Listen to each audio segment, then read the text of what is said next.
Deuteronomy chapter 29.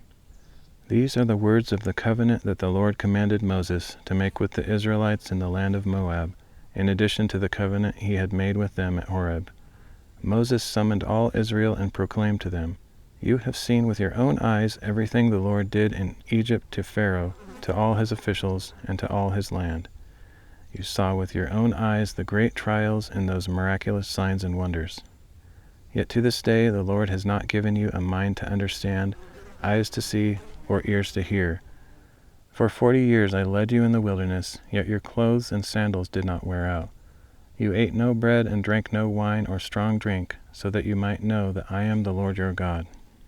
When you reached this place, Sihon king of Heshbon and Og king of Bashan came out against us in battle, but we defeated them.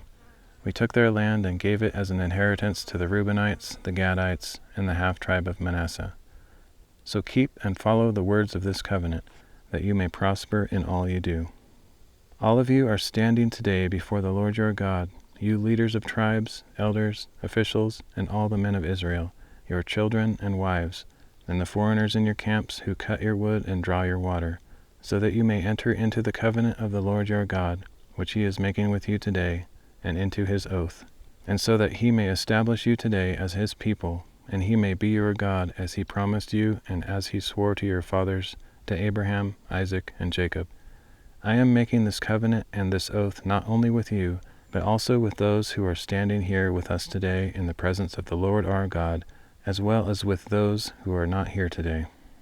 For you yourselves know how we lived in the land of Egypt, and how we passed through the nations on the way here. You saw the abominations and idols among them, made of wood and stone, of silver and gold. Make sure there is no man or woman, clan or tribe among you today, whose heart turns away from the Lord our God to go and worship the gods of those nations.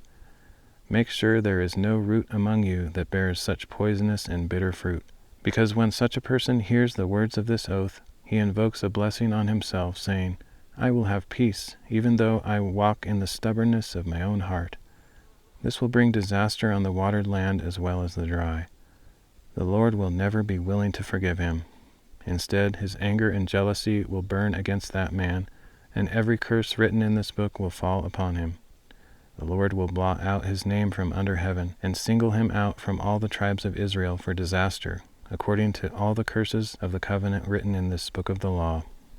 Then the generation to come, your sons who follow you and the foreigner who comes from a distant land, will see the plagues of the land and the sicknesses the Lord has inflicted on it. All its soil will be a burning waste of sulfur and salt, unsown and unproductive, with no plant growing on it, just like the destruction of Sodom and Gomorrah, Admah and Zeboim, which the Lord overthrew in his fierce anger. So all the nations will ask, why has the Lord done such a thing to this land? Why this great outburst of anger? And the people will answer, it is because they abandoned the covenant of the Lord, the God of their fathers, which he made with them when he brought them out of the land of Egypt.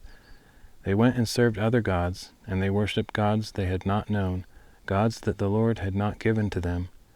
Therefore the anger of the Lord burned against this land, and he brought upon it every curse written in this book. The Lord uprooted them from their land in his anger, rage, and great wrath, and he cast them into another land, where they are today. The secret things belong to the Lord our God, but the things revealed belong to us and to our children forever, so that we may follow all the words of this law.